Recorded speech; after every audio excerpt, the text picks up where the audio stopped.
Talktainment Radio Worldwide Sound. Talktainmentradio.com. We give you a reason to come. The world's greatest radio. We give you a reason to stay. Radio, the way it should be heard. You got the power. The views and opinions expressed are those of the host and guest and not necessarily those of Talktainmentradio.com, the management, the staff, or K&E World Network, LLC. Live call-in talk show. Dial 1-877-932-9766 and join the conversation here on TalkTainmentRadio.com. This is the Compensatory Concept with Mr. Neely Fuller, heard exclusively on TalkTainmentRadio.com, the world's greatest radio. Radio the way it should be heard. And now, Mr. Neely Fuller. If you do not understand white supremacy, which is racism, what it is and how it works, everything else that you understand will only confuse you. Only confuse you. Only confuse you. Well, good morning and welcome to this edition of the Compensatory Concept with Mr. Neely Fuller Jr. I am your co-host, Mr. Bobby, and you are listening to it on TalkTainmentRadio.com, radio the way it should be heard. Mr. Fuller is on the line, and he is live from Washington, D.C., and I will introduce him in just one moment.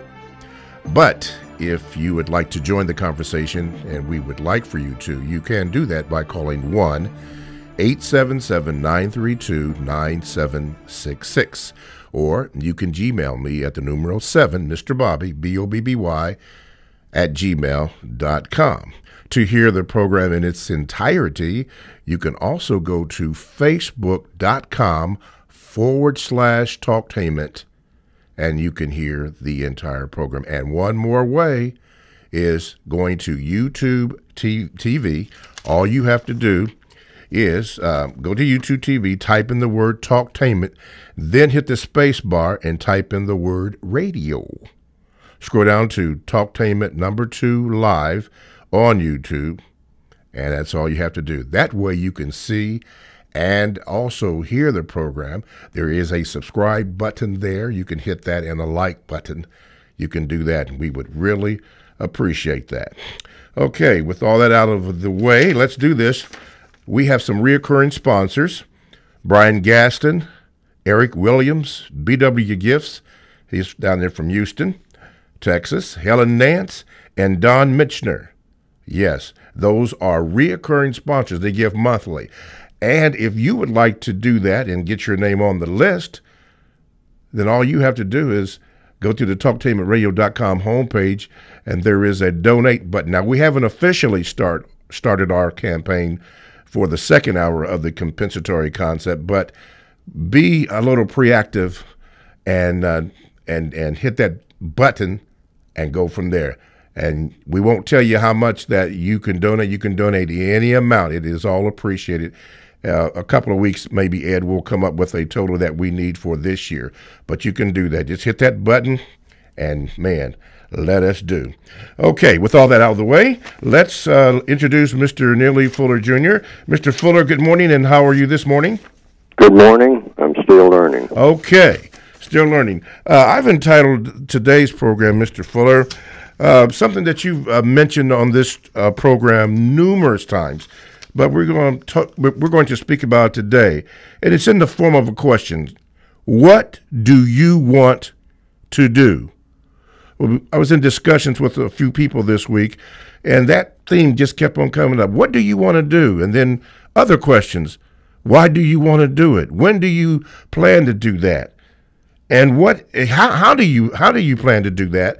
And what is the expected constructive results of what you want? So I thought we would discuss that and have you elaborate, on that this morning. So what are your thoughts on that topic in the system of racism, which is white supremacy, the importance of knowing what do you want to do, asking those questions? Because I think that's really becoming more and more prominent in everybody's minds. I know that in my younger days, I always asked that question, and I was kind of leery of people asking me that question. because that's a question that goes to the heart of everything that, that people are about. What do you want to do? Why do you want to do it? How do you plan to do it? And what do you expect the constructive result to be? Now, I put that package together just a few years ago in the 2016 edition of the textbook for victims of white supremacy. That's one of the last things I put in there, but I say it's one of the most important things, if not the epicenter of the doing part of what to do about anything, of what we're doing on the planet. When I say we, I mean everybody who's on the planet. That is a question that fits any time of day or night to anybody, not only people, but all creatures. But most creatures, on account of their environment, over periods of years, decades, eons, they have kind of figured out what to do in their environment and why they want to do it within the limitations that they have of their intelligence. A rhinoceros, a bird, a lion, an ant, all types of creatures. They usually kind of know instinctively, or whatever you want to call it, what they want to do. That bird that's flying up, if you look out the window now and you see a bird just flying, you may not know what it is that bird wants to do, but if you're a bird watcher, you might can figure out what the bird wants to do, because the bird will try to do what it wants to do. All creatures are like that. Mm-hmm. They do what they want to do. I mean, as best they can. So most creatures, a flock of ducks and whatnot, they want to fly this way, they want to fly that way. And then it comes down, they usually have a plan of what, according to the seasons, of how they plan to get where they want to go. They seem to be always on the move, always doing something. Okay, pigeons, ducks, sparrows, and so they have a plan. And then they are looking for a constructive result, at least constructive within their world. Now, they may be causing a problem for someone else, but they're, either not aware of that or their mental structure calls for them not to care. Now, people are no exception to that. Every time we get up in the morning, from the time we wake up, we breathe all through the night automatically. But once our brains kick in and start being activated after we are no longer asleep, we want to do something. We want to either stay in bed or get out of bed. I mean, as a start.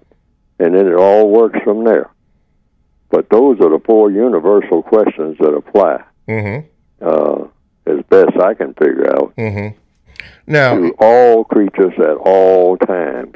And people should take very seriously those four questions. Yes, sir. Because we have a lot of what now in this world? Confusion. Among the people who are among the creatures who are supposed to be the most intelligent creatures on the planet, and that is people. Yes, sir.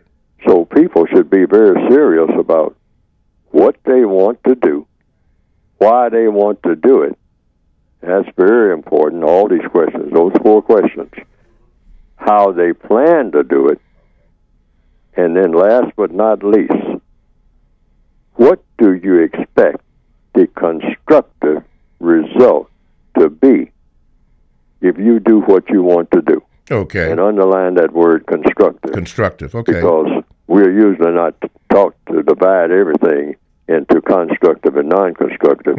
We're really taught in the schools and the universities to do a whole lot of things, truth be told, that are not constructive. Yes, sir. Make no sense at all. But you're paying money in colleges to learn how to do something that absolutely makes no sense at all. So everything should be examined for its constructive effects. Yes. You got to figure out now what is it you all plan to do, and is it going to have a constructive result? I mean, don't leave that out. You can do a lot of things. People are capable of doing a lot of things. They prove that all the time. but you can open any newspaper any time of day, and page after page, you see a lot of non-constructive results. Mm-hmm. That is what? The result of things that people wanted to do. Yes, yes. But in asking that question, and we're going to get into the definition of want, but just backed on what you just said, once you do that, then the question would come up, why do you want to do that? Whatever it is, if you've identified what do you want to do, then the question becomes, well, why do you want to do that? Do you think, in your estimation, that question is ignored, or what is the situation with that? Why do you want to do what it is that you want to do? Well, all of those four questions, I mean, as orchestrated, as laid out there, kind of put the average person on the defensive. Why? Well, because the world is so full of confusion and whatnot. Okay. And people are more confused than even, like I said, the other creatures. Birds, ants. Ants usually pretty well know. I mean, an ant is not here. I don't know too much about the structure of an ant or how long an ant is here before an ant realizes what an ant's code is supposed to be. By code, I mean what an ant's behavior is supposed to be. I guess they just pick it up by instinct, or it is taught by other ants, but they pick it up pretty quick, and they pretty well got everything mapped out for them. They have a code. Anybody who's ever looked at ants, and being out in the country when I was a much smaller boy, I mean, I used to kind of look at ant hills and whatnot, mm-hmm. and at a very early age, I don't know how old an ant is when it's born, that it begins to learn exactly what the ant code is. But boy, do they have one. And they follow it rigidly. Mm-hmm. They don't let anything get in the way of their code. They just, like a laser, they just lock on to what an ant is supposed to be doing. And they do it. You can come along and ants will be all over the middle of the road building an anthill. And a truck will come along and destroy the anthill. And then, oddly enough, when you come back in a few days, if another truck doesn't come along, those ants are busy doing what? Putting up another anthill. Might be just a little further down the road or off to the side of the road, because they begin to figure out that something keeps happening to them when they're in the middle of the road. But they stick to the ant code. I think there's a biblical out of what they call the Holy Bible saying, "Go to the ant, thou sluggard. Consider her ways and be wise." So they're talking about the wisdom of ants.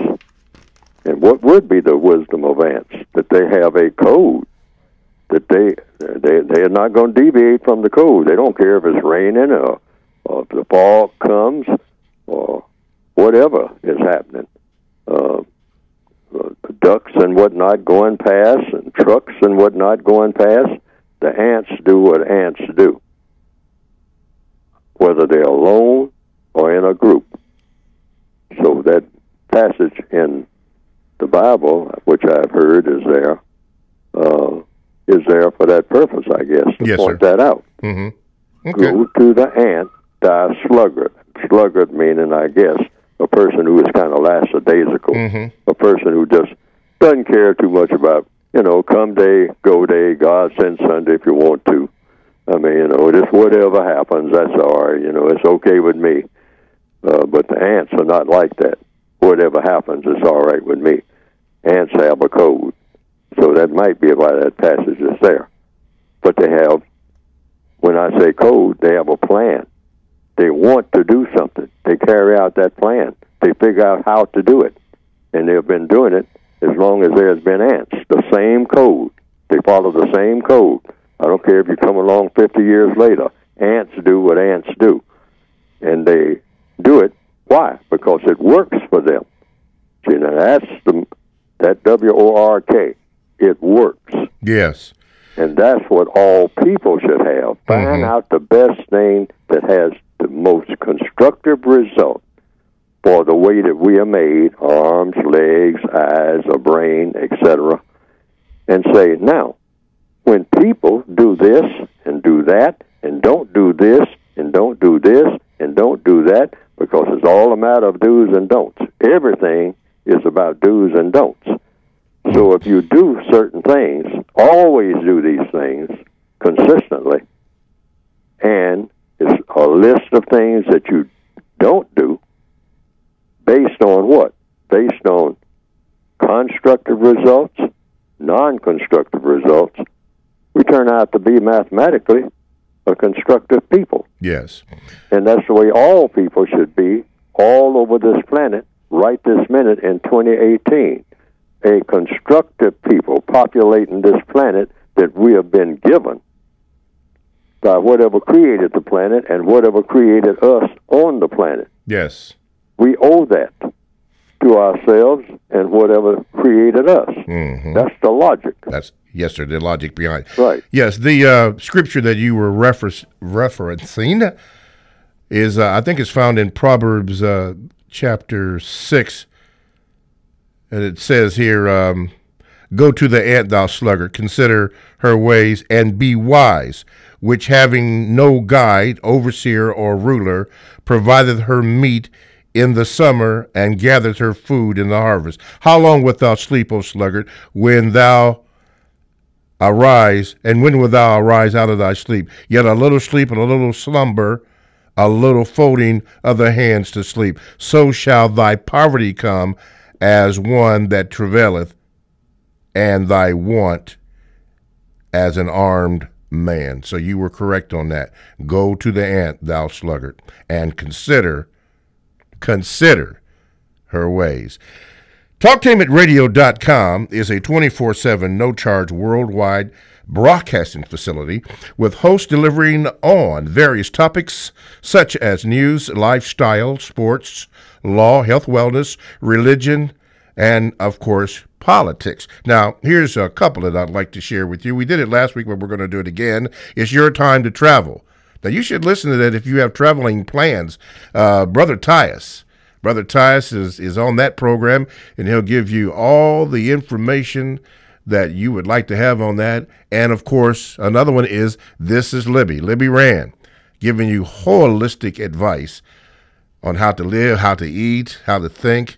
Good programs, exclusive to TalkTameItRadio.com. All you have to do is go to the home page and then click on programs, and then you can see a variety of programs that we have on the list, and select the ones that you would like to have. That's from TalkTameIt Radio, the way it should be heard. I am Mr. Bobby. I am the co-host on the Compensatory Concept with Mr. Neely Fuller Jr. You can get in contact with the show by calling 1-877-932-9766. You can Gmail me, as Brother McKinley just did, and we'll get to that email shortly. The numero 7, Mr. Bobby, BOBBY, @gmail.com. You can hear the entire program in its entirety by going to Facebook.com/Talktainment. You can hear the whole program there. And lastly, and I do have to read this one, you can go to the YouTube channel. All you have to do is click, go to YouTube channel, then then type in Talktainment, then hit the space bar, type in the word radio, then scroll down to Talktainment 2 live on YouTube. That way you can see and you can hear the program, especially right now, which my picture is up on the screen right now, and also during various times they show pictures of whatever we are discussing sometime. But right now, I'm on there. I don't know why you'd want to look at that, but I'm on there. But that's what we do, trying to be up to date as much as we can. Anyway, while you're there on YouTube, hit that like button and subscribe button, and then you're all in. Okay. All right, Mr. Fuller, we're talking about what do you want to do. Now, you always have mentioned about the importance of words, what they mean, and in looking at the word want, discovering that a want, Mr. Fuller, according to the dictionary, Wikipedia and dictionary, it says this: a desire to possess or to do something. Okay. But it can also mean this. Want can mean a lack or short of something desirable. What do you think about that, being that it could be interpreted both two ways? Yeah, well, I never even looked up the word when I put it in the textbook for victims of racism. I just use it in the traditional way, want, and that definition does fit. A desire for something. Yes. You know, it's something you desire. You want to catch the bus. You want to get up out of the chair and stretch and yawn. That's a want. Yes. Okay. You want to go to the cafeteria and have breakfast. You want to call up someone and talk about something. Most likely, when you're going to call somebody and talk about something, you're going to talk about something that you want. Your talk is going to be about something that you want. You've already satisfied one want by you wanted to call somebody. Then when you get to somebody on the line, you want that somebody to tell you something about something else that you want. Or you want to tell them about something you want them to do. Or find out something that they want to do that might help you to do what you want to do. But it's always around that word want. Everybody wants something every minute of every day. There's no exceptions to that. Unless you're asleep. All right? And when you're asleep, you don't have any wants. That's being taken care of. Yes. You just want to, you want to keep breathing while you're asleep, but that's taken care of by whatever created you. Okay. All right? Otherwise, you're not going to wake up either. Okay? If you Yes, stop sir. breathing. So that's automatic. Mm-hmm. But once you wake up and you're aware of what's going on around you, you want something immediately. That's true. Yes. That's true. And so, therefore, what I'm getting at is that people should pay strict attention of those 4 questions. What do you want to do?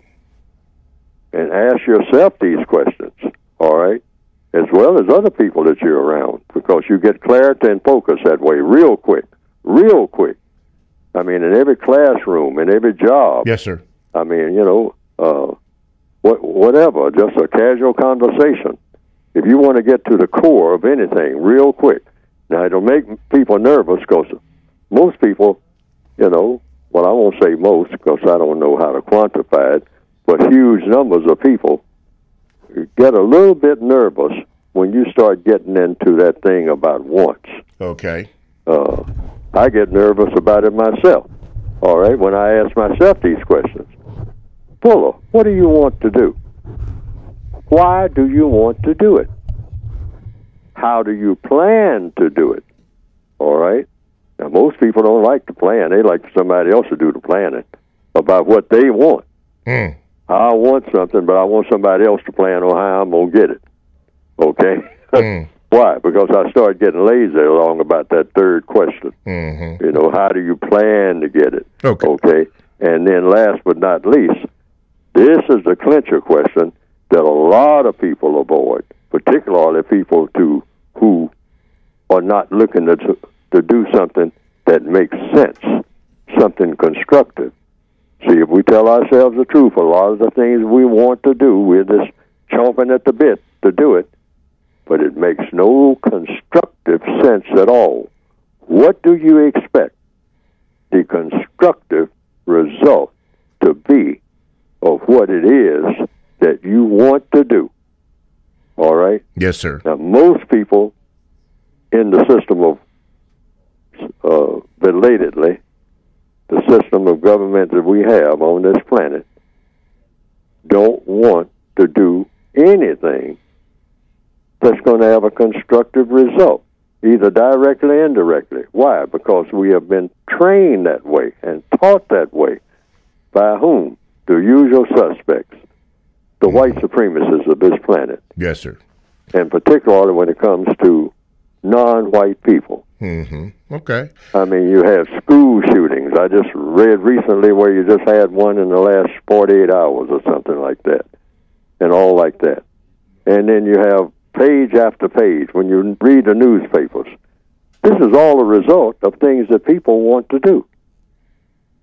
Really. Yes, sir. Yeah, I agree with people that. want to do these things. Oh, yes. They plan to do it, all right, but constructive results? You don't see them in most newspapers. No, sir. Pick up the average newspaper, page after page. You see reports where people did something. Mm-hmm. I mean, they some legislators passed some laws, and you look at it and you say, I'm looking at this, but is this a constructive result? I mean, this is what they're planning on doing, or this is what they plan to do and have already done it. And look at the result. Was it constructive? And in many cases, it proves to be non-constructive. Yes. We have been taught to be a non-constructive people, and in a very sophisticated manner in many cases. I mean, some of the most intelligent people, quote unquote, on the planet Yes, are sir. sitting around thinking of things for people to do and to want to do and to want to do repeatedly that is absolutely non-constructive. Non-constructive. All right, let's go to the phone line. What line am I on? Line number 1. Okay, number 1. You're on with Mr. Fuller. And mind you, I'm gonna have to take a break at the end, but don't hang up. Go ahead, line number 1. You're on. Good morning, Mr. Bobby and Mr. Fuller. I have 2 questions. Mr. Fuller, do you think that other subgroups of non-white people are codified in some of the areas of activity? No, I don't think anybody is codified nowhere near, including myself, nowhere near where we should be. There isn't a person on this planet, according to logic, under this system, who is anywhere near being the quality of persons or of a person that a person should be. That's the logical assumption based on all of the evidence. Because then you ask the question, a logical question, how should a person be? A person should be a quality person. Meaning what, Fuller? Meaning what, according to logic? Whatever it is that is absolutely over the top constructive at all times and enjoying it. That's another thing. We have been poisoned against the idea, particularly black people, against any idea of what we call enjoyment that is also constructive. We are systematically taught by whom? By the white supremacists, the usual suspects, to be non-constructive and enjoy doing anything that has been proven to be non-constructive, has proven to be something that's going to cause misery, something that's going to cause agony, something that's going to cause people to go at each other. I mean, we enjoy that. We've been taught that. And that's why you have all this chaos and confusion and fear and anger and distrust and all of it. And we just sit back and say, well, situation normal. All right? So in answer to your question, no. We're nowhere, white people or non-white people, as far back as in recorded history, really, all of recorded history. Don't glorify no part of the history up to this point of the people of this planet. The history of the people of this planet up to this point is dismal. The recorded history, if it's anywhere close to being accurate, and then a lot of that is in question, but it's one thing you can pretty well say safely and be sure of. People are nowhere, and there's no history of any people being nowhere near the quality of people that people should be. Okay. According to what? According to what people should be. All right. Emphasis into infinity. Okay. Let's hold it right there. Caller, don't hang up. We'll answer on the other side of the break. TalkTainmentradio.com. We go where you go. Check us out on 94.1 WGRN, and the podcasts are available. Download the TalkTainmentradio.com app to your cell or to your tablet. That's radio the way it should be heard. Stay right there. We're going to have more of this caller's question. And Brother McKinley, we're going to try to get you in that and more coming up next.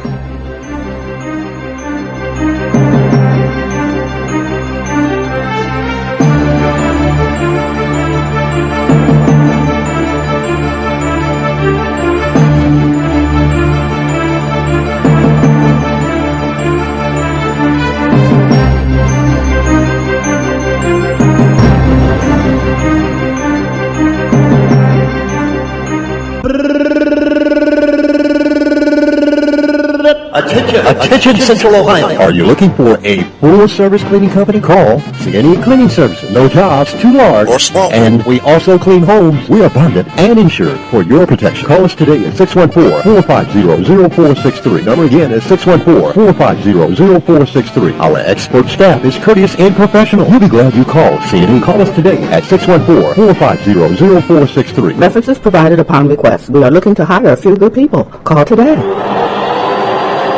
Goddess, girl, you got this. Dynasty Goddess virgin hair. Watch them stop and stare. Soft, luxurious hair. Dynasty Goddess virgin hair. Stop paying for overpriced virgin hair. Introducing Dynasty Goddess hair. Soft, luxurious, high-quality hair at affordable prices.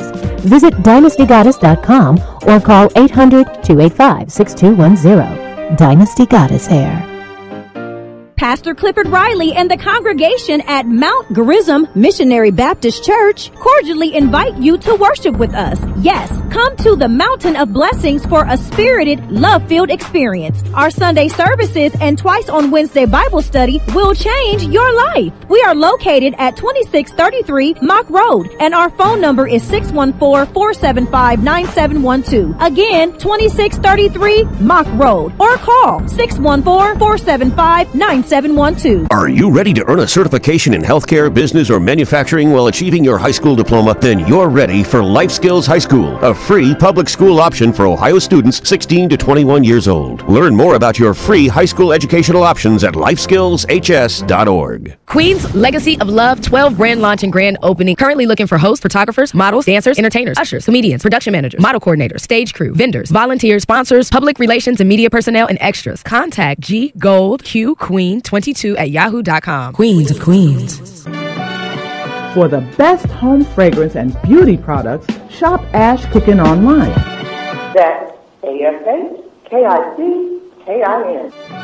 Made with 100% natural quality ingredients and handcrafted with your family in mind, Ash Kickin products are better than those other guys. Ash Kickin candles, incense, body butter, face moisturizer, and hair moisturizer are priced just right, and you can get yours at 10% off with coupon code TALK17. Support this 100% black-owned business and get your home and body smelling and feeling all right. That's ASHKICKIN. Shop Ash Kickin online at www.ashkickin.com. This is Al Edmondson, owner of a Cutter Brother Rest Barbershop. I'm calling on all barbers and beauticians. It's time for us to unite as one. We can serve our communities better together. Join the Ohio Black Barber Beauty Network. For more information, visit www.obbn.org or call 614-427-3226 to get more information. Be the change that you want to see in your community. Join our network. Think fast. In less than 30 seconds, a small flame can become a big fire. Don't let your world go up in smoke. Have working smoke alarms and keep heaters 3 feet away from anything that can burn. Learn more at usfa.fema.gov because fire is everyone's fight. Do you have problems controlling high blood pressure? Good news. You can enroll in Helping Hands Health and Wellness Center's health coaching program utilizing the innovative Twine Health platform. We will help you set your goals, keep in touch with you via your cell phone, and may provide you a free blood pressure cuff. Call us at 614-462-0114 or visit us on the web at www.helpinghandsfreeclinic.org to see if you qualify. This program is provided to you by a grant from the CVS Health Foundation. I've got the water, energy bars, and camera. I think we're set for the hike. Almost. We need to protect our skin. Don't forget your wide-brimmed hat and sunscreen. All right. I've got the hat. I've got SPF 30. Will that work? Yeah, anything 15 or higher is good. Just make sure it says broad spectrum. Great. Got it. I am not getting burned again. Let's go. Learn more at cdc.gov/cancer. Families affected by disasters urgently need support. Help the American Red Cross provide meals and shelter to those affected by disasters, big and small. Donate to Red Cross Disaster Relief. Go to redcross.org or call 1-800-RED-CROSS. If you or someone you know is abusing drugs and or alcohol and want to stop the abuse, Contact APDS at 1409 East Livingston Avenue. Office hours are 9 a.m. to 8 p.m. daily and 9 a.m. to 3 p.m. on Saturday. APDS is certified by the Ohio Department of Mental Health and Addiction Services and primarily funded through the Adam H. Board. Fees are based on your income and Medicaid is always accepted. For more information, call 614-253-4448. See that cute little dog in the pet store? Chances are it came from a puppy mill. A breeding facility that forces caged, neglected, and often sick dogs to churn out puppies to be sold for profit.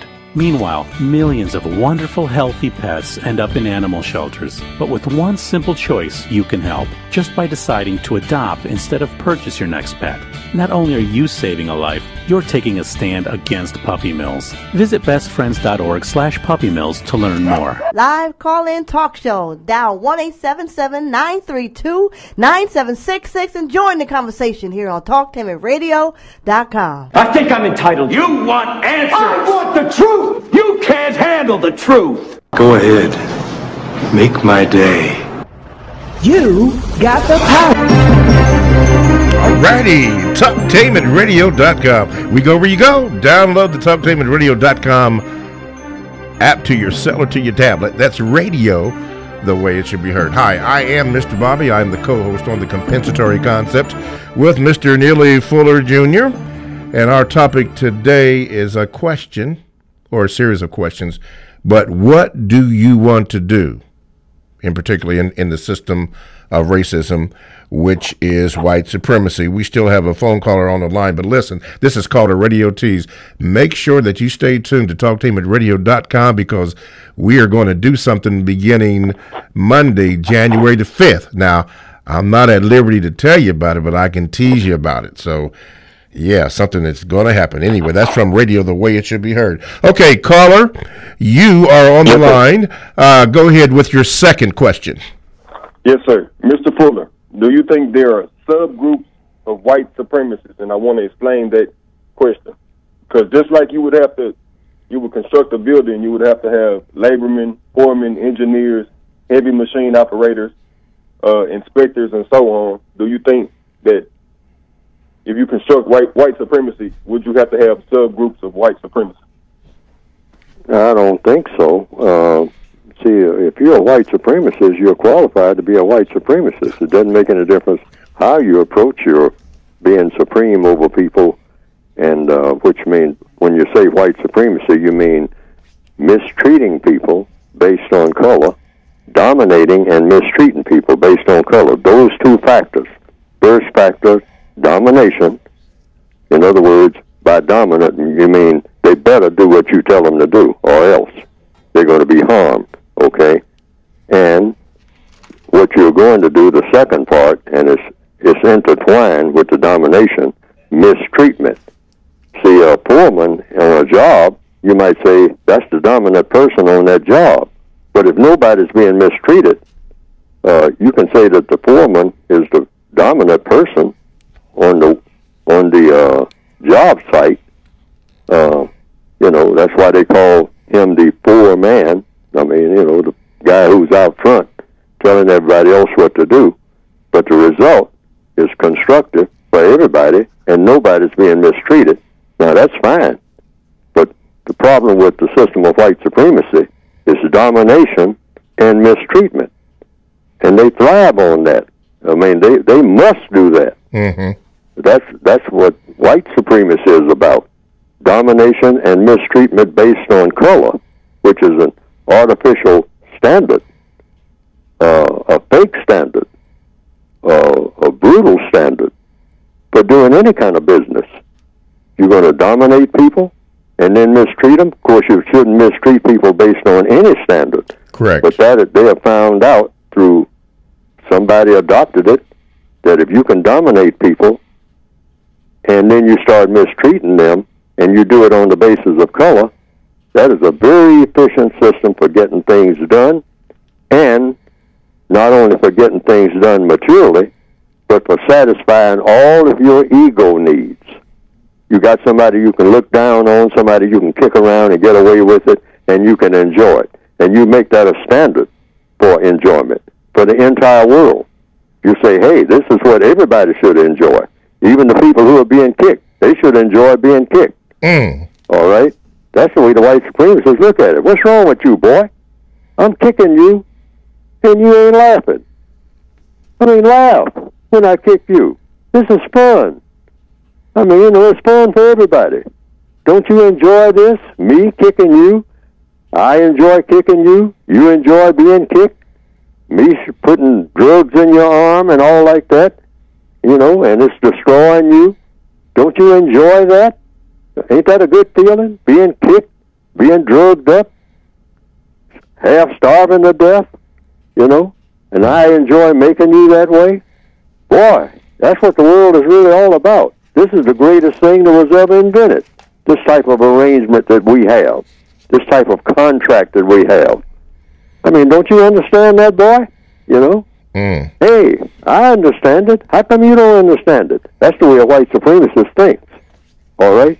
And that's why, you know, it became the dominant force on the entire planet. The only government that really counts on the entire planet is the government called the system of white supremacy, which is racism in capital letters. But that is the way it functions. Yes. Boy. And everybody is supposed to be on board with it, and people look at you strangely when you say, you know, something is drastically out of order. This is not the way to run this wonderful planet. Based on mistreating people, based on color. Yes. I mean, the planet is full of color, all kind of colors, greens, purples, oranges, and you look at the skin color of people and say that this is a category of people to be mistreated. The direct answer to your question, no, all white supremacists are equal. See, they don't have any structure. They have a code. Wow. Hello? Yeah. I just said, wow. Before we move on here, that arrangement that you just mentioned sounds like something that's toxic, tragic, and terroristic. That's what that sounds. Kicking somebody, that's just not good at all. All right. Anyway, I just got this correction to make. I accidentally said on the tease January the 5th. No, it's February the 5th. I just got corrected on that.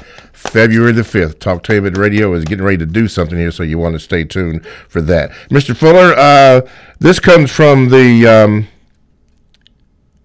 from the Gmail line.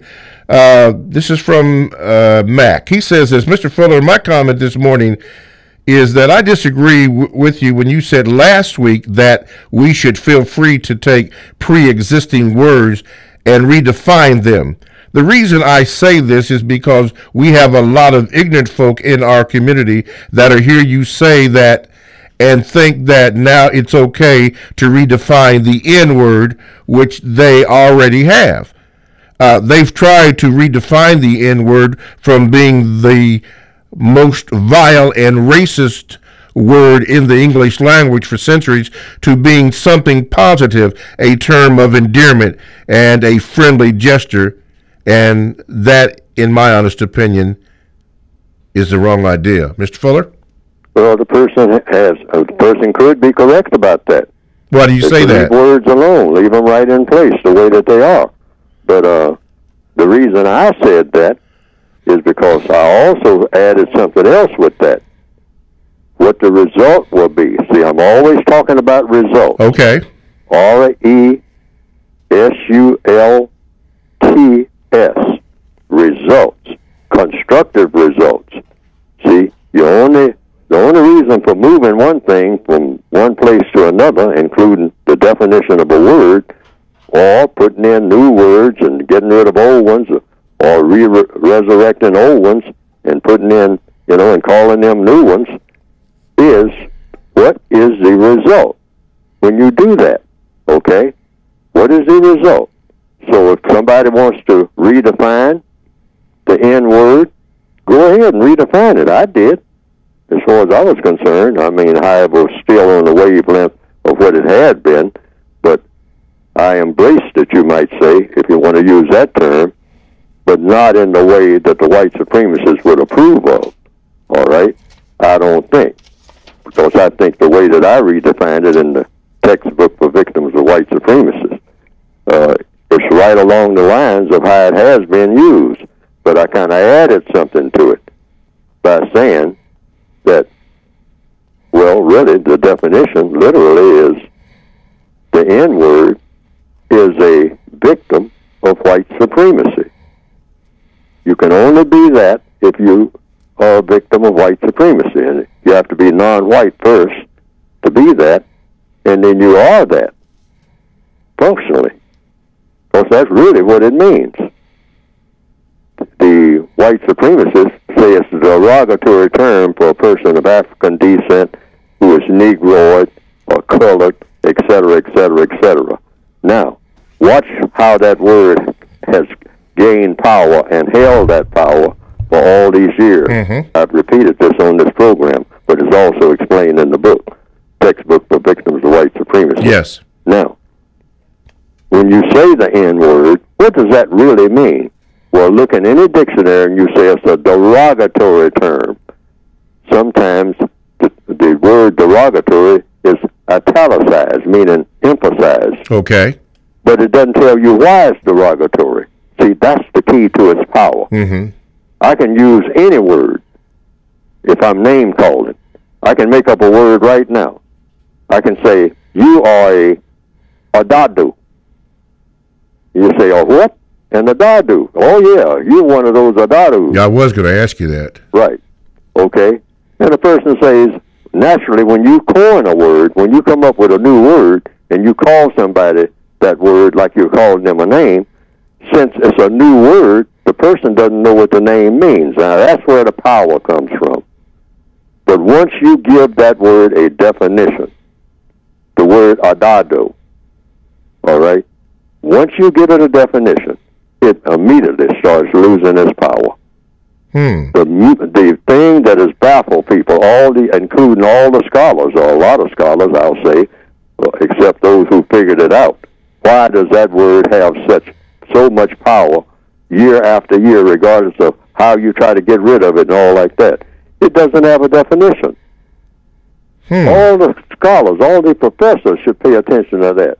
They keep saying it's a derogatory term for a person of African descent, but it doesn't tell you why it's derogatory. So that means it has no description. And that is where the power of the word is. So when you can call a person by any kind of word that doesn't have a definition, and you can tear that person's brain apart. Okay, so when the key is don't give it a definition. Don't give it a definition. Okay, so when the president called Haiti and the African nations S-hole nations, people interpret that as being derogative, but I don't recall anybody asking him, well, what is a S-hole nation? Yes, but by him saying, well, everybody kind of knows that that's associated with a toilet, all right? Literally. So that has a definition. Okay, all right. All right? Now you can have a discussion based on why is it a toilet if such nations exist. Okay, I see. Why are those nations toilets? Yeah, I see. Last week, I talked about that. Okay. Because I talked about a person born 2,000 years ago who many people would say was born in a toilet. Okay. Yeah, you did.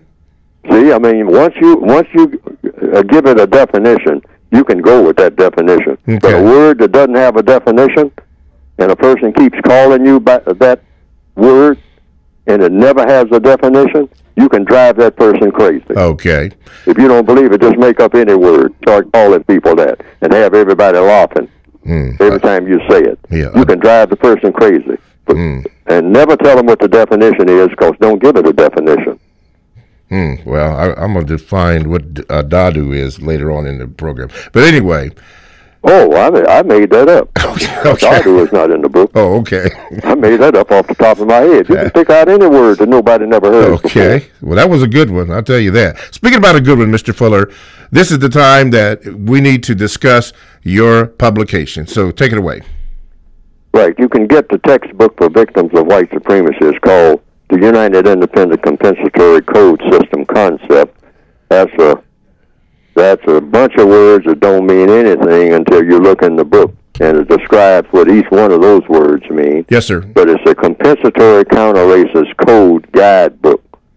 Also has an expanded edition in the form of another volume called A Compensatory Counter-Racist Codified Word Guide, since we're talking about words now. What words to use, what words not to use, what words to ask questions about when other people use them, that type of thing. Mm-hmm. But basically, these two volumes put together are designed for the individual victim of white supremacy. If you are not a victim of white supremacy or do not perceive yourself as being one, the books are not for you. These volumes are not for you. They're for victim people who say that they are being harmed because of color. That's what a victim is. If you're being harmed, either directly or indirectly, in any area of activity, economics, education, entertainment, labor, law, politics, religion, sex, war. If you're being harmed, either directly or indirectly, and you're a person who is classified as non-white, then the book, I wrote it with the intention of showing you as an individual, making some suggestions about what you as an individual person, without asking anybody anything, what to do about it. Okay. Every minute of the day, wherever you happen to be on the planet, what you can do wherever you happen to be, without even attending any meetings. Just start doing it yourself. Because everything is about doing and saying. That's where real power comes from. You know, starts with the individual. Mm-hmm. Thought, speech, action. Yes, you sir. Think, then you speak, but you have to know what to say and what not to say, and then you act. And you have to know what to do and what not to do. That's what it is. Okay. All righty. Let's see. You can get it by going to producejustice.com. All righty. I left that out. All righty. Producejustice.com. Producejustice.com is where you can get the book. Before we take the call, quickly, someone asked this, Mr. Fuller. Jordan asked, are you still working on the list of movies to study from? Yes, when I get a chance. There's so many things coming at me and whatnot. I already have my list, about 40 movies that I recommend, roughly. Okay.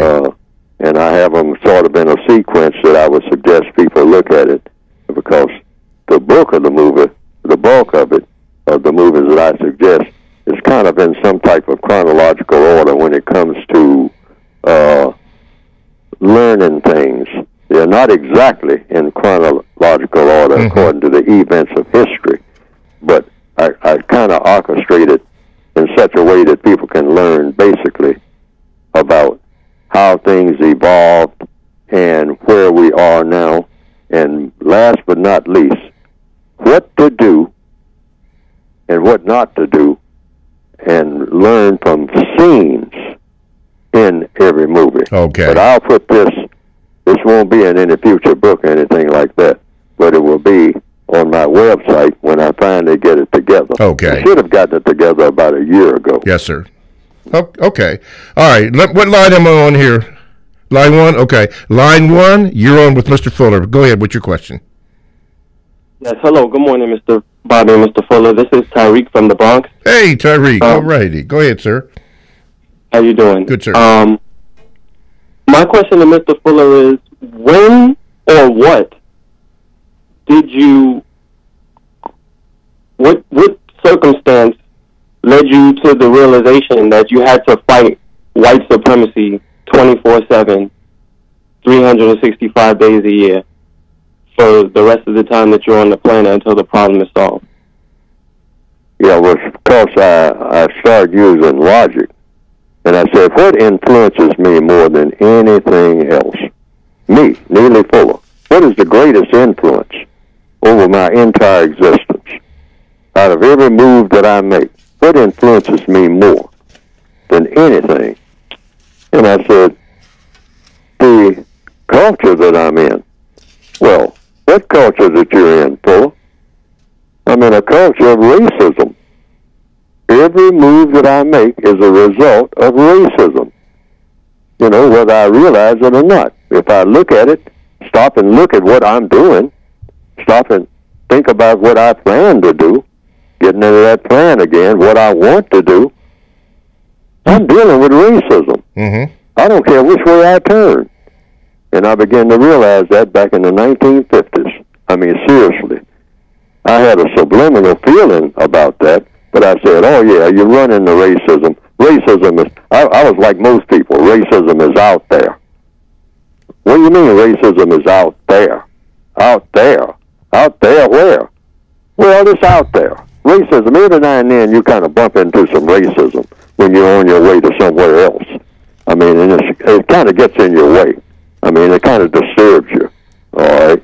No, racism doesn't work like that. Racism dictates, if you're black, racism dictates every move that you make, whether you realize it or not. Everything that you want to do, every holiday you want to celebrate, everybody that you want to talk to. I mean, when you take out your cell phone and you want to talk to somebody, racism is going to dictate your conversation. When I began to realize that, I said, that's scary, you know, to myself. But then I asked myself the most important question. Is it true? Fuller, is that true? Or are you getting ready to make up something that's not true? And when I looked at it and put a test to it, I found out that it was true. And when I looked at everything going on around me, I said, oh boy, this is something. This is a juggernaut. Every move that a black person makes is directly or indirectly dictated by people who believe in and who practice a thing called the system of white supremacy. That's every move in economics, in education, in entertainment, in labor, in law, in politics, in religion, in sex, S-E-X, in sex. Every move that you make sexually is dictated by the white supremacists if you're black and on this planet called Earth. Might be different on another planet, not different here. And in war. And what is white supremacy? It is a perpetual war. And all non-white people in 2018, right this minute, according to all of the evidence, now this is either true or false, all non-white people are now prisoners of war. Not, you know, there's no such thing as working outside the prison. You're born in the prison. The prison name is what? The system of white supremacy and or racism. Racism is white supremacy. White supremacy is racism. There's no other government that's worthy of the name government on this planet right this minute in the year 2018. Now that statement is either true or false, and I have bought into it as being absolutely true. I did it reluctantly because I didn't want to believe it. I still don't like it. I don't like believing it. But the question is, Fuller, not what you believe. Is that statement true? True, yes, sir. Mm-hmm. And every time I ask myself that and try to look for evidence that it's not true, I never find it. I never find it. I never run into anybody who says, Fuller, I found out that what you said ain't true.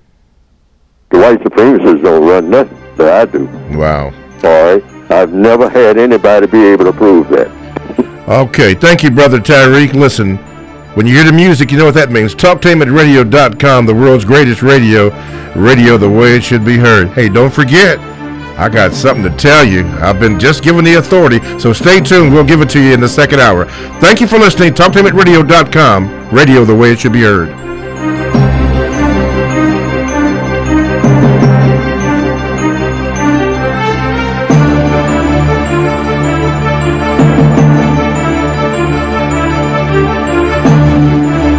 Thanks for listening to the Compensatory Concept with Mr. Neely Fuller, heard exclusively on TalkTainmentRadio.com, the world's greatest radio. The most important question in all racial matters is why. One should always ask it. Radio, the way it should be heard. You've got the power. The world's greatest radio. TalkTainmentRadio.com. TalkTainment Radio, worldwide sound. TalkTainmentRadio.com. We give you a reason to come. The world's greatest radio. We give you a reason to stay. Radio, the way it should be heard. You got the power. The views and opinions expressed are those of the host and guest and not necessarily those of TalkTainmentRadio.com, the management, the staff, or K&E World Network, LLC. Live call-in talk show. Dial 1-877-932-9766 and join the conversation here on TalkTainmentRadio.com. This is the Compensatory Concept with Mr. Neely Fuller, heard exclusively on TalkTainmentRadio.com, the world's greatest radio.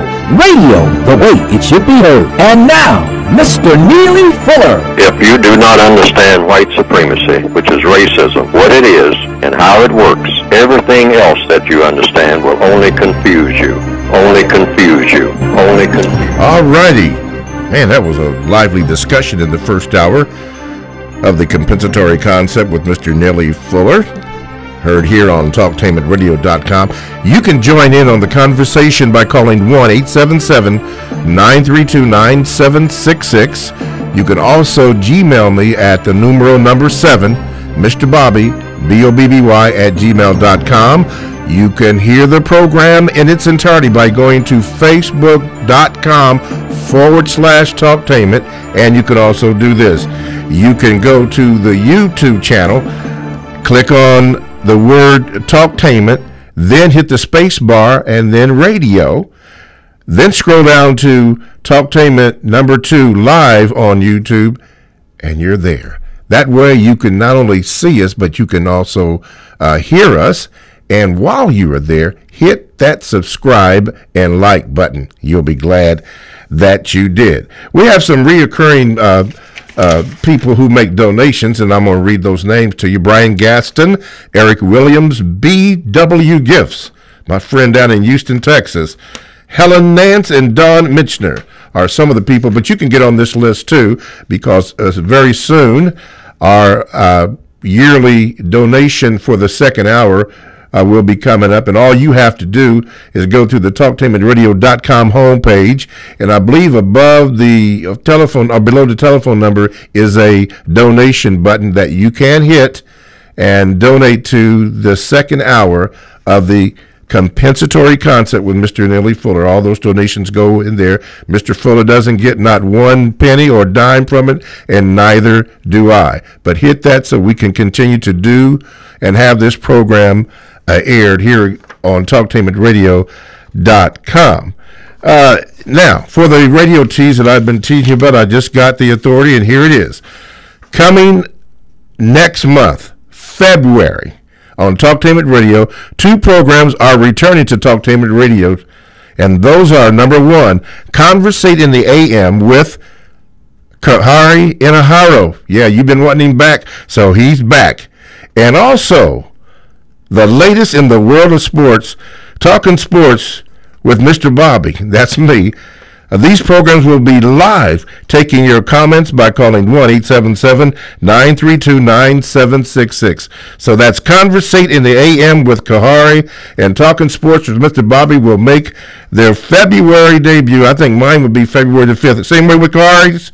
Yeah, okay, yeah, both programs will make a, if there's such a word, how about this, a compensatory word, re-premiere on February the 5th. All righty, so that's out the way.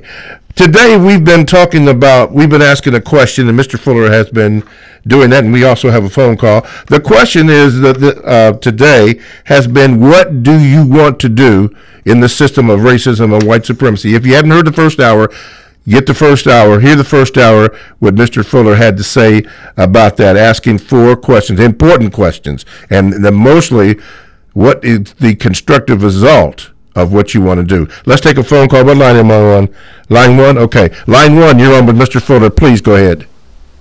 Good morning, Mr. Bobby, Mr. Fuller. All right, sir. Good morning. Hey, I've been very disturbed by something that happened over the weekend. We have a sister in our community in the name of Monique that decided that she was being financially mistreated. and decided that she was not going to accept certain type of treatment, and asked the community to do a certain boycott of a certain business. Now, according to the code, what should be our proper response to this? Okay, Mr. Fuller? According to the code, the United Independent System, that's why it's called the United Independent, each individual listens to what the lady says and makes his or her decision based on what they want to do. All right? What they think that will be the constructive result of doing it. And answer to those 4 questions about wants. It all has to do with wants. This is something that she wants, and she wants other people to do it. See? Not only what she wants to do, she's saying, what I want you to do, what I want somebody else to do. All right? I want them to engage in boycotting something. Okay? So, every person, United Independent System, should make his or her decision based on that person, not on what somebody else is doing or what somebody else's evaluation is. Look at it, examine it, and see what he or she thinks as an individual should do and why, and then do it or not do it. Because it's a serious part of counter-racist science is no victim, no prisoner of war should try to belittle or any other prisoner of war about what his or her choices might be, or try to dictate, because you're not in position to dictate, or disparage, start name calling and all that. I'm trying to get people to read the code book, yes, and to follow this. But one of the first people that looked at my book said, Fuller, I looked at your book, and I turned the pages through it, and you make some good points and all like that, but you know what? I mean, it ain't nothing in that book that'll help me do nothing. I mean, I don't see no value in what you wrote. I don't see, you say, man, I looked at it, and I don't see nothing there. I don't see nothing that I can use. And I said, and I told the person, this is one of the first people to look at my book, according to this person. It was a male black person, a black male person, and that's what he said. Now, my reaction was, that's exactly the way that the book is supposed to work.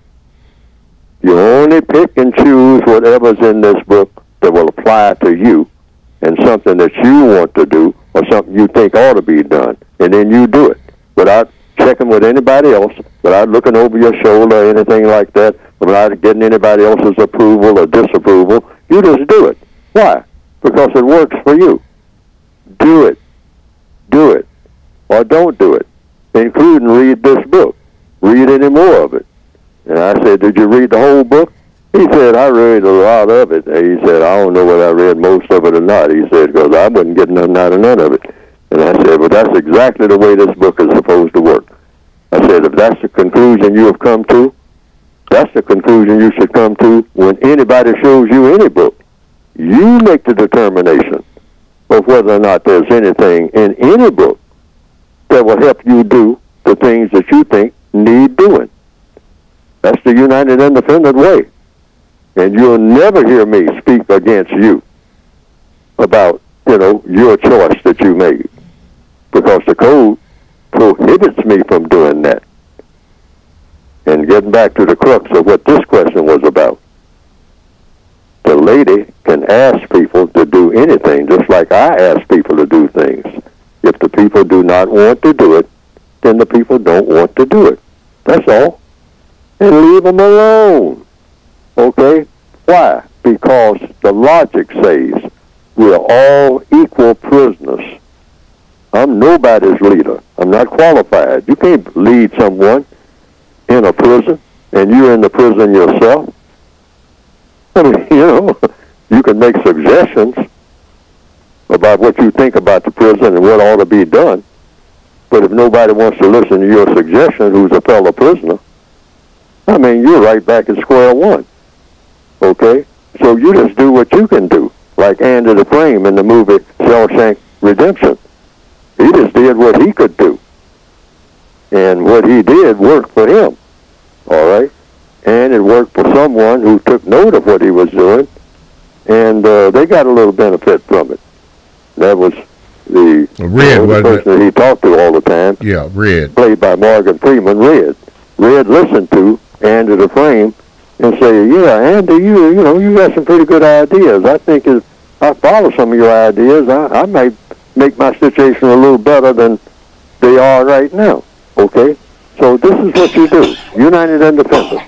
But one person, one black person on this planet cannot talk down to any other black person, period. I mean, the smartest black person on the planet has no business talking down to another black person. Why? For a very logical reason. All prisoners of racism are equal. And if you don't believe it, ask the warden, the white supremacists. Because they're the great levelers. They decide the fate of all the black people on this planet. I don't care, and this is why the code book says there's no such thing as a black leader. All of the leaders of black people on this planet in 2018 are white. Every last one of them. Now that statement is either true or false. Because a leader can do what?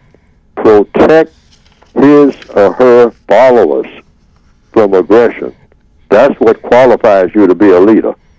You don't have to protect yourself. All you got to do is just call your leader and say, hey, they're getting ready to try to do this to me and do that to me on my job and all like that. I want you to take care of it. Then you go to sleep. Okay? Okay. But now, what do we have? We have, in the form of black people, who we call leaders, we have spokespersons. Now, what does a spokesperson do? A spokesperson speaks. Neely Fuller is a spokesperson. Anybody that calls in on this program is a spokesperson. You're just speaking. All right? But we're all subject to who? To whom? Racist man and racist woman, the white supremacists collectively, under the system of white supremacy. That's a prison system. Okay. So we're all equal prisoners of war. We should not forget that for 2 seconds. Okay. Now, with that being said, Mr. Fuller, with the events which happened last week or weekend concerning the government shutdown, I can't see what the constructive result of that would be, especially being that in 2 more weeks it's going to happen again. I don't understand it. What is the compensatory response to something like that? By the effect. You always go by the effects of any move that people make and see how it affects you. See what I mean? If you come up short on a check when you need a check, and you come up not having a check, and somebody says, you need to pay me some money. And the person says, well, the money that I usually get, I didn't get. Now, you just have one question. Was that constructive for you or for the person that you owe? The answer is no. So this is what you say. But once you say it, it's the white supremacists who are going to make the decision of whether or not you're going to get another check ever. Okay. Or get any money. See, we can't. See, we say white supremacy like it has nothing to do with us sometimes. It has to do with every move that you make and every breath that you take. Because they can take your breath away from you anytime they get ready. Yes, sir. The only thing that can stop that would be what? Under the system of white supremacy, is whatever created you. Because there's no one else that got that kind of muscle to keep the white supremacists from stopping you if you're black. If you have black skin or non-white skin, there's nothing that can stop them from killing you while you're in their prison. If you know anything about being a prisoner of war, or if you've heard about it or read about it and whatnot, and you look at the options that a prisoner of war has, prisoners of war are just that, prisoners. Prisoners don't have any muscle. They can make a lot of noise, They can protest. They can cause a riot. But after the riot is over, they all fall down exhausted and whatnot. And the warden and his assistants, meaning, in this case, the white supremacists, just come and say, now, are you all through? Are you through demonstrating? Are you through raising hell in my prison? Well, now, all of you ones that did all this spokesperson stuff, I'm going to put you in solitary confinement for about 6 months, and the rest of you all to get the message. End of story. Okay. The only way to deal with racism is what? You have to get rid of the entire system. Yes, sir. Now, that's a huge order. And replace it. And replace it with a system of justice. All righty. That's the only way. Not anything short of that, you're going to have just what you have, like these shutdowns. It's going to keep reoccurring. Every misery that you have is going to continue into infinity. It won't stop. See, once something starts, something has to stop it. So that's what I wrote the code books for. I didn't write the code book to kind of chip away at this thing called racism, all right? Or to bounce it around and whatnot, or to move it around from one place to another. I wrote the book with the intention, whether it succeeds or not, of eliminating the entire system. And I think I've come up with a formula for doing so. All righty. But that can only be proven when it happens. Yes, sir. Okay, TalkTainmentradio.com is a 24/7, no-charge, worldwide broadcasting facility with hosts delivering on various topics such as news, lifestyle, sports, law, health, wellness, religion, and politics. Here's two I'd like to share with you. Yeah. How about that world of travel? Yeah, it's on its Your Time to Travel with Ricky Tyus. And also this program, This is Libby. Now, these programs are exclusive to TalkTainmentRadio.com. All you have to do is go on the home page of TalkTainmentRadio.com, click on programs, and there is a list of the programs that Talktainment has on its airwaves. So go there and check it out. And while you're there, hit that share button right underneath the telephone number, because we are coming up on our season for donations for the second hour of the compensatory concept with Mr. Neely Fuller and me as co-host, yours truly, Mr. Bobby. But you don't have to wait till we officially open up the campaign. You can do it now because the campaign really never closed. Brian Gaston, Eric Williams, B.W. Gifts, Helen Nance, and Don Mitchner are just a few of the reoccurring gifts. And I was told this morning that they contribute every month, but you can also do that too. Anytime you want to, just hit that donation button. Doesn't matter the amount. Just hit it and keep this program alive. All right. All righty. From TalkTainmentRadio.com, this is radio the way it should be heard. 1-877-932-9766 is the number that you can call. You can also Gmail me at the numeral 7, Mr. Bobby, BOBBY, at gmail.com.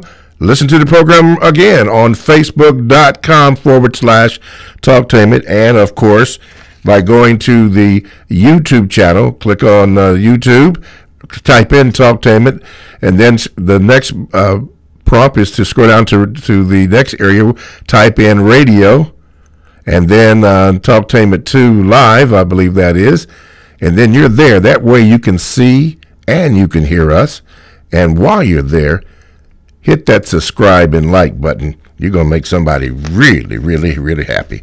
Okay. All right, let's do this here. We are discussing the topic of what do you want to do? Why do you want to do it? How are you going to do it? And what do you expect the constructive result to be of what it is that you want? Going to the Gmails, this Gmail says this, Mr. Fuller. You always say that you call us prisoners of war because that is what we are, but only really of our own minds. You can't make a sandwich until you decide to make a sandwich and then actually go do it. We haven't decided that we want a sandwich yet. I guess he's speaking metaphorically. To be free, really free, because this horrible way of life seems normal to us, and we don't believe we deserve anything better. We praise Jesus, and yet think God is always frowning on us makes no blank word sense. We are God. So I'm not frowning at myself at all. What do you think, Mr. Fuller? This comes from Brother Thompson.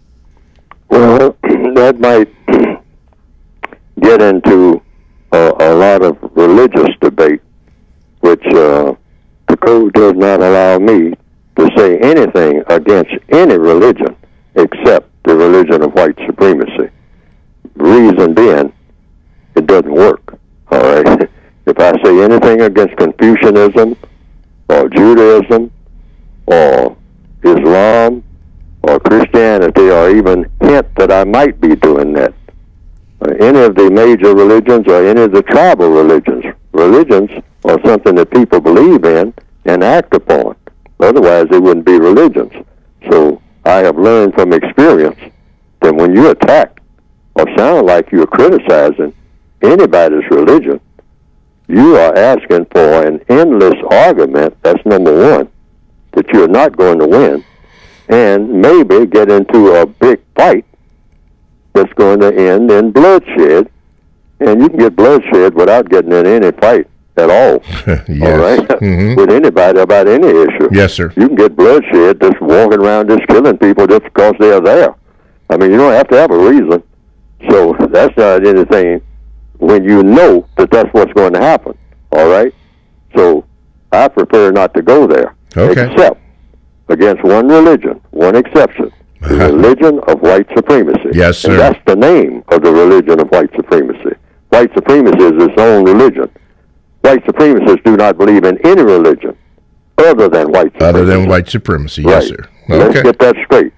A white supremacist is not a Christian, he's not a Jew, he's not a Muslim, he's not a Confucian, he's not a Hindu, he's not a Republican, he's not a Democrat. A white supremacist is what? A racist, and a racist is a white supremacist. A white supremacist does not believe in anything, but they'll claim that they believe in everything if they'll get you to believe it, because they believe in what? Confusion. And being willing to lie or say anything that you can get somebody else to believe is a lot of power if you can get people to do it. Yes, sir. And they found that out a long time ago. So a white supremacist will say anything. A white supremacist will be a Republican at 10 o'clock, and 11 o'clock, they'll be a stone independent. And then at 1 o'clock, he'll be a stone Democrat. A white supremacist will be anything that they, when they're talking, depending on who they're talking to, that they can get you to believe and go along with them. Yes, sir. That way they always have you, because it always looks like they're going your way. Mm-hmm. All right? And they are masters of deception, because whichever way they start out, whatever label they come under, they know how to maneuver in such a way that at the beginning and the end of every day, if you're black, you will be under that white supremacist thumb. I don't care what they call themselves. I don't care what kind of title they have, and they have zillions of them. All right? But what they are white supremacists. Okay. And once you latch on to that, you got it all. Got it all. All righty. From the Gmails, this comes from JL, and she says this: Mr. Fuller, I suspect that Trump's presidency is an experiment to gauge the world's response to his outrageous words and actions. It is a chance to see if the people will be passive and accept evil, or resist evil and support the creator/produce justice. I suspect that Trump has very little real influence beyond the cabal government, and allow that they would allow. My question is, Mr. Fuller, do you believe that there is a secret government that calls the shots? Well, secret and non-secret. At the same time. One government. Okay. I'm gonna say it again. It's called the system, capital letters now, the system of white supremacy. That's the only government on the planet. There is no American government. There is no African government. There is no Asian government. These are all ambitions. America is an idea. It's a concept. A wonderful idea. Because it's what?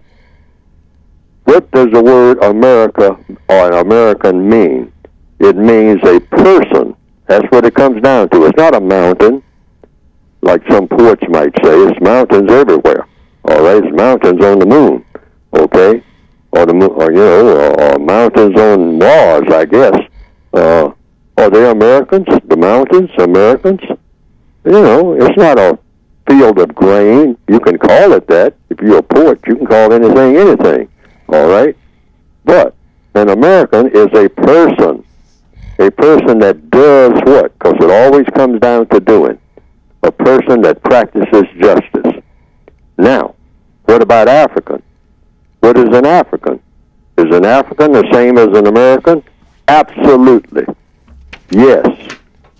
An African is the same as an American, and so is an Asian the same as an American. Then the question is, well, if that's so, what is an American?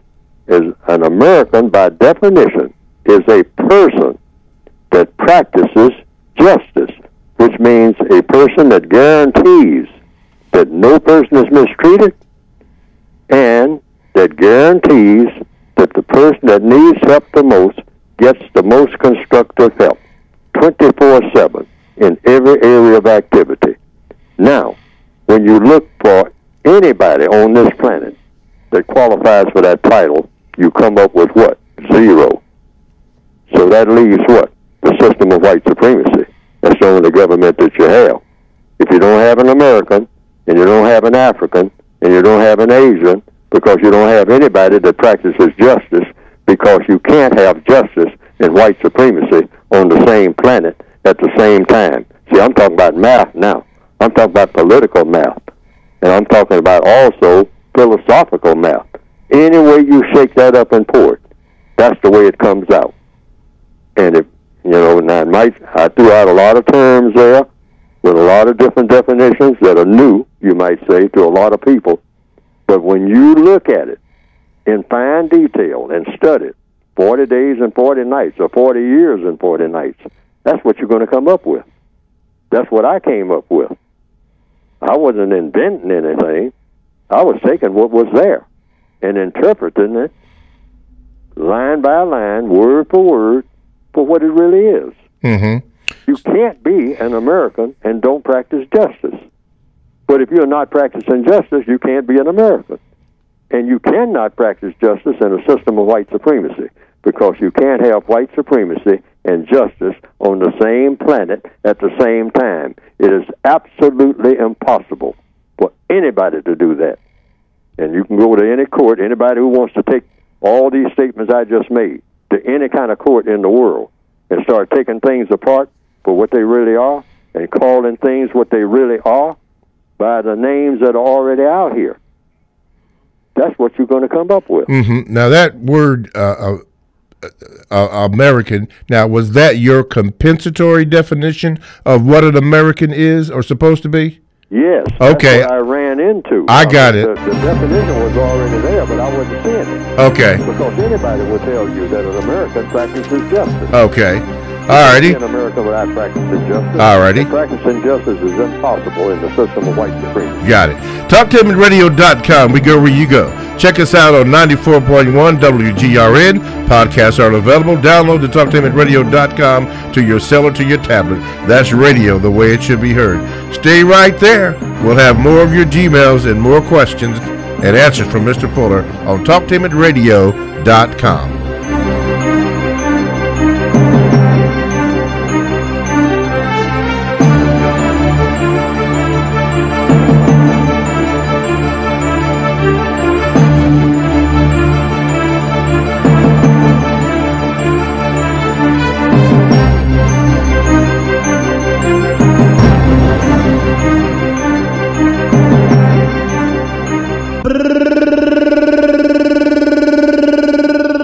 Attention Central Ohio. Are you looking for a full-service cleaning company? Call C&E Cleaning Services. No jobs too large or small. And we also clean homes. We are bonded and insured for your protection. Call us today at 614-450-0463. Number again is 614-450-0463. Our expert staff is courteous and professional. You'll be glad you called C&E. Call us today at 614-450-0463. References provided upon request. We are looking to hire a few good people. Call today.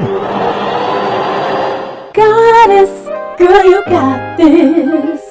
Dynasty Goddess virgin hair. Watch them stop and stare. Soft, luxurious hair. Dynasty Goddess virgin hair. Stop paying for overpriced virgin hair. Introducing Dynasty Goddess hair. Soft, luxurious, high-quality hair at affordable prices. Visit dynastygoddess.com or call 800-285-6210. Dynasty Goddess Hair. Pastor Clifford Riley and the congregation at Mount Gerizim Missionary Baptist Church cordially invite you to worship with us. Yes, come to the Mountain of Blessings for a spirited, love-filled experience. Our Sunday services and twice on Wednesday Bible study will change your life. We are located at 2633 Mock Road, and our phone number is 614-475-9712. Again, 2633 Mock Road, or call 614-475-9712. Are you ready to earn a certification in healthcare, business, or manufacturing while achieving your high school diploma? Then you're ready for Life Skills High School, a free public school option for Ohio students 16 to 21 years old. Learn more about your free high school educational options at lifeskillshs.org. Queen's Legacy of Love 12 grand launch and grand opening. Currently looking for hosts, photographers, models, dancers, entertainers, ushers, comedians, production managers, model coordinators, stage crew, vendors, volunteers, sponsors, public relations and media personnel, and extras. Contact ggoldqqueen22@yahoo.com. Queens of Queens. For the best home fragrance and beauty products, shop Ash Kickin online. That's ASHKICKIN. Made with 100% natural quality ingredients and handcrafted with your family in mind, Ash Kickin products are better than those other guys. Ash Kickin candles, incense, body butter, face moisturizer, and hair moisturizer are priced just right, and you can get yours at 10% off with coupon code TALK17. Support this 100% black-owned business and get your home and body smelling and feeling all right. That's ASHKICKIN. Shop Ash Kickin online at www.ashkickin.com. This is Al Edmondson, owner of a Cutter Brother Rest Barbershop. I'm calling on all barbers and beauticians. It's time for us to unite as one. We can serve our communities better together. Join the Ohio Black Barber Beauty Network. For more information, visit www.obbn.org or call 614-427-3226 to get more information. Be the change that you want to see in your community. Join our network. Think fast. In less than 30 seconds, a small flame can become a big fire. Don't let your world go up in smoke. Have working smoke alarms and keep heaters 3 feet away from anything that can burn. Learn more at usfa.fema.gov because fire is everyone's fight. Do you have problems controlling high blood pressure? Good news. You can enroll in Helping Hands Health and Wellness Center's health coaching program utilizing the innovative Twine Health platform. We will help you set your goals, keep in touch with you via your cell phone, and may provide you a free blood pressure cuff. Call us at 614-462-0114 or visit us on the web at www.helpinghandsfreeclinic.org to see if you qualify. This program is provided to you by a grant from the CVS Health Foundation. I've got the water, energy bars, and camera. I think we're set for the hike. Almost. We need to protect our skin. Don't forget your wide-brimmed hat and sunscreen. All right. I've got the hat. I've got SPF 30. Will that work? Yeah, anything 15 or higher is good. Just make sure it says broad spectrum. Great. Got it. I am not getting burned again. Let's go. Learn more at cdc.gov/cancer. Families affected by disasters urgently need support. Help the American Red Cross provide meals and shelter to those affected by disasters, big and small. Donate to Red Cross Disaster Relief. Go to redcross.org or call 1-800-RED-CROSS. If you or someone you know is abusing drugs and or alcohol and want to stop the abuse, Contact APDS at 1409 East Livingston Avenue. Office hours are 9 a.m. to 8 p.m. daily and 9 a.m. to 3 p.m. on Saturday. APDS is certified by the Ohio Department of Mental Health and Addiction Services and primarily funded through the Adam H. Board.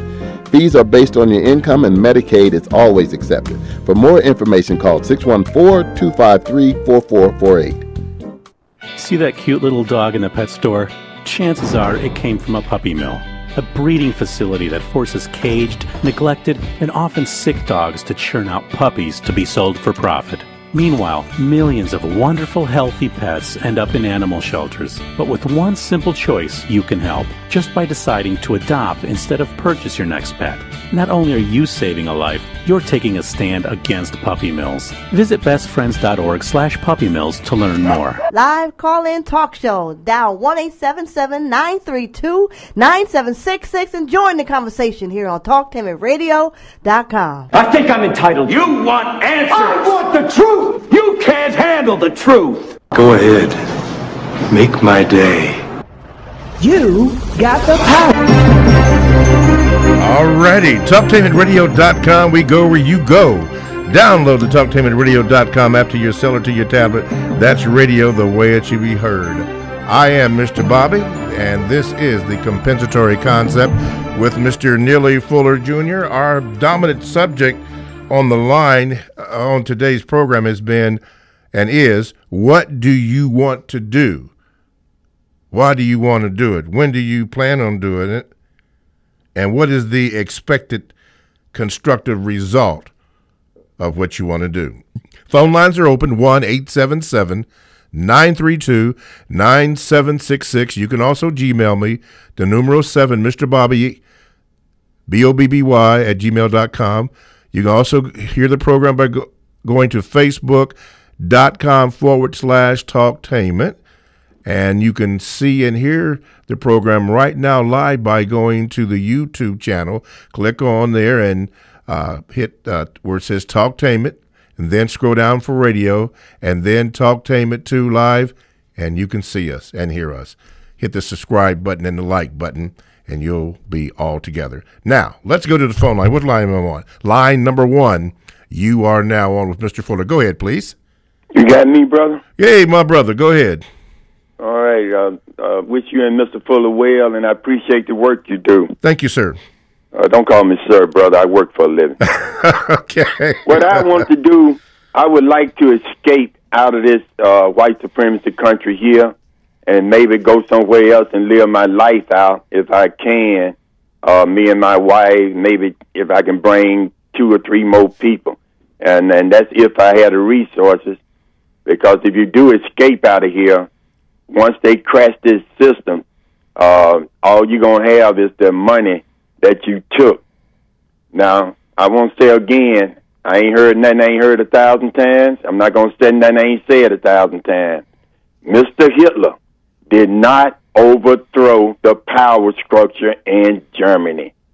The power structure in Germany allowed Mr. Hitler to come into power and do exactly what he did. Donald Hitler Mussolini dump did not overthrow the power structure in this white supremacy country.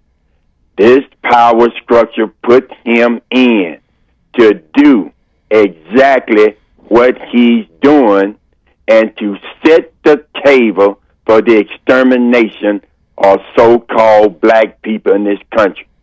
Now, as you keep hearing these shootings every day in Chicago, every day, shooting, killing, all on the news, but the media and the power structure, they don't talk about it.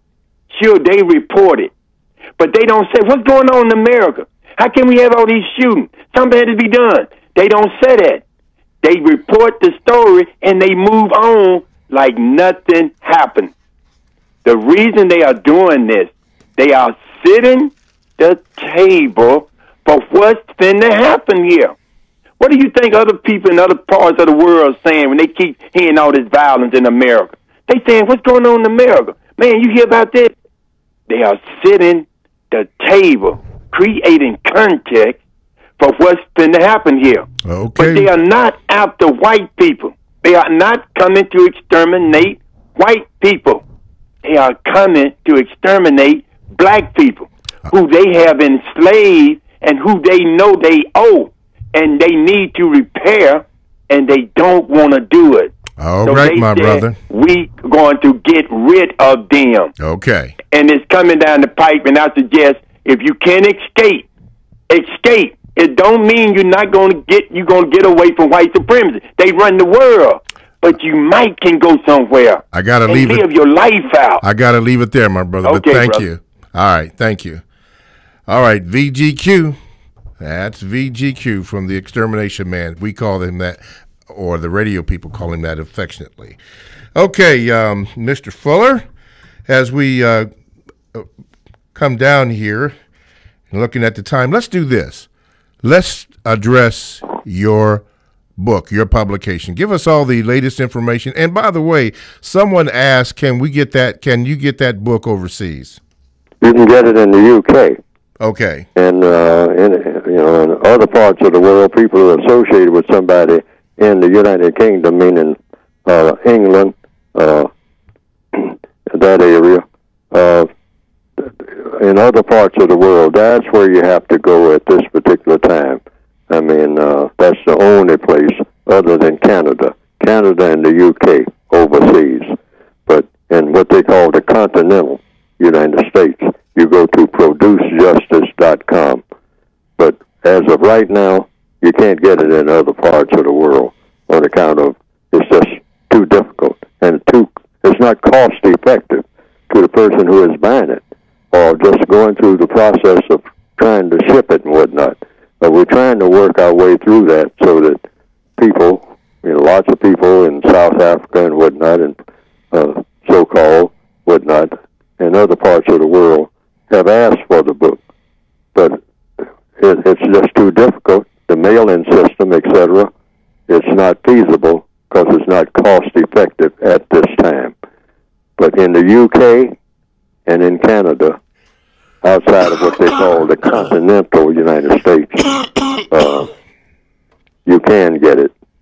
And here in what they call the continental, quote-unquote, United States, you can get it by going to producejustice.com. Okay. All right. I have a phone call, but I want to say this before I make the phone call.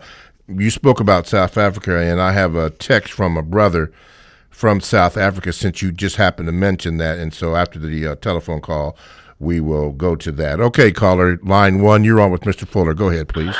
How you doing, Mr. Fuller? Mr. Bobby, this Brother Muko from Baltimore. Yes, sir, Brother Muko. We'll be holding compensatory constructive action meeting every Saturday, and this Saturday we're holding it at Lake Clifton under the Dome, 9 to 10 a.m. in the morning.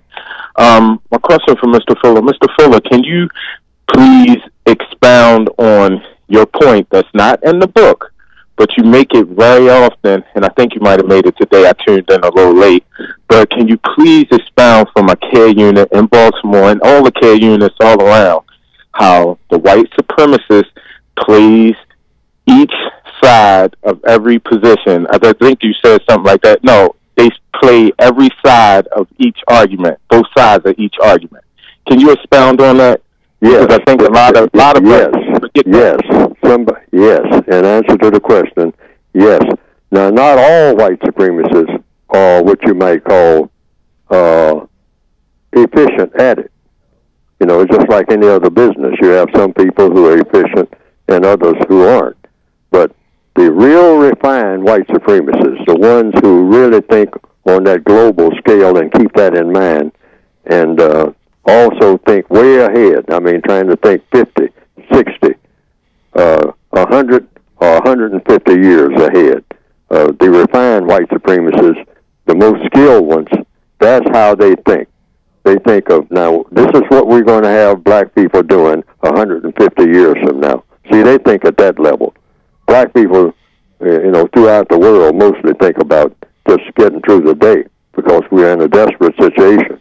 We just want to figure out how to get through next week, if we possibly can, some kind of way. The white supremacists are very laid back and very methodical. the refined white supremacists. So they make their plans way ahead of time. And they think about, now, this is how we're going to be handling them. Now, 10 years from now, black people will, in this area of the world, we're going to reduce their population. We're going to put AIDS in there. We're going to put this and that. We're going to start some type of fever and whatnot. And we'll wipe out part of that population until we get it down to the size that we want it, the labor size, all right, so that we'll have just the right number that we want working for us. And we got some, let's see now, and then they'll look around on the map and whatnot. Oh, we got some Salvadorans here and whatnot. Now, this is what we're, all the dark-skinned ones, we'll sort them out and whatnot. And we're going to have them doing this and that and the other, for the next 10 or 15 years. And then we have a plan B after that, and we got a plan C in mind, but we don't have that come to fruition yet. Now, I think I'm answering the question. And if I'm not, I don't want to deviate too far from the question. But definitely, this basically is what they do. They plan everything well in advance. And they have the white code, which is something non-white people do not have a counter-racist code. The white code is a racist code. What is missing is we don't have a counter-racist code. We're not even thinking that we need one. We think that hand clapping and kente cloth and, and putting on some slippers and whatnot that were manufactured in Ghana. I mean, hey, we call it our culture and whatnot. And a lot of people who call themselves Indians, they just concentrate on, we just want to be able to commune with nature like our ancestors did and don't disturb our graves and all like that. And the white supremacists said, oh, no problem, as long as I'm making drunkards out of your children. I mean, you don't have a code for that. You don't have a plan for that. I mean, if I can load you all up with diseases and whatnot and have you killing each other on the reservations and whatnot, hey, I mean, you can dance around all the fires you want to. I'll build a fire, I'll provide all the household and everything. Yes, sir. Yeah, and as far as you black people there building museums and all like that, if you want to talk about, all the glorious things you want to do, you want to brag, I'll help you brag. I mean, a bragging black person is just right for me. I love them. That's the white supremacists. That's the way they look at it, Absolutely. And thank you for clearing that up. Okay, and the code says going into this next year, and going into this next month, really, Black History Month, we should say no more bragging. Oh, absolutely. We're not celebrating nothing. Yeah. We're educating. We're changing the word celebration to education, meaning problem solving. That education will consist of two words, problem solving. If you're not solving a problem, you're not educated. You ain't nowhere near. Right. Okay? That's right. All right. Absolutely. We need those kind of words. Thank you, Brother Muko, very much. Appreciate you calling, man. Okay, thank you. Okay. All right, Mr. Fuller, let's see here. You spoke about South Africa a caller ago. This comes from Brother D. Amini in South Africa. He says, Mr. Fuller, how do I control my emotions and not have them control me? I wish to reach my maximum productive potential like you, Mr. Neely Fuller, and President Jacob Zuma of the Republic of South Africa. Our country is changing. We will be I should have read that before.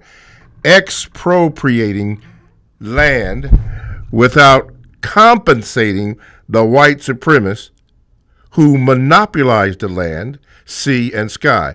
We have welcomed all nations to our country and continent. Africa needs us children of the soil of Africa, and the entire world needs all of us to begin the system of justice.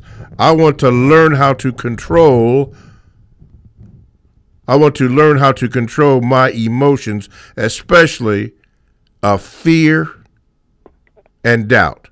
Mr. Fuller? Oh, fear and doubt serve a purpose. It's just a matter of controlling fear and controlling doubt. Well, he was asking that. How does he do that? You do that through a code. And what is a code? A way of going thinking, speaking, and acting. All right? And you think, speak, and act according to what we have been talking about in this entire program and what we talk about all the time on the program, and that is constructive results. If you're talking to white people in South Africa, I mean the former rulers under what they call apartheid and all like that, talk to them. They're there, all right? And you say, hey, you go in with one question in any conversation you have with anybody, white or non-white. All right, what's going to be the constructive result? Anytime somebody suggests anything, this is how you control your emotions. Go for the logic. And the logic is all about what? Cause and effect. That's what logic is. Cause and effect throughout the entire universe. All right? What is the result of an action? That's an effect. What is the cause of the action that produces the result? And the only thing you need to remember, is it constructive? Every move that people make is going to have a constructive result or a non-constructive result. Okay. Let me ask you this, Mr. Fuller. With that being said, especially in regards to South Africa, when they, whoever they are, allowed, he did get out of jail, Nelson Mandela, to get out of prison that he was in, that particular concrete brick and mortar prison, and then he became president of South Africa. I don't know, but some agreement with the ANC, which was with African National Congress or whatever. The supremacists or the people who were on apartheid, they still controlled the money, the nuclear button. They were still in all the power positions. So what was that? So the question is, was it constructive for Mr. Nelson Mandela to be let out of prison? Yes, he never should have been there in the first place. Right. That's the answer to that question. Now, having said that, now that he was president or had the title of president. Yeah, title. All of the things that happened after that, were they constructive or non-constructive? And there's no such thing as in between. And that's all the gentleman who is making this call now. If he says he wants to control his emotions so he doesn't have anger and doubt and whatever it is. Correct. I mean, you control your emotions by focusing on essentials. And the essentials always comes down to one of two things: constructive, non-constructive. And rather than make statements, that helps you to control your emotions. Don't make statements. Ask questions, endless questions.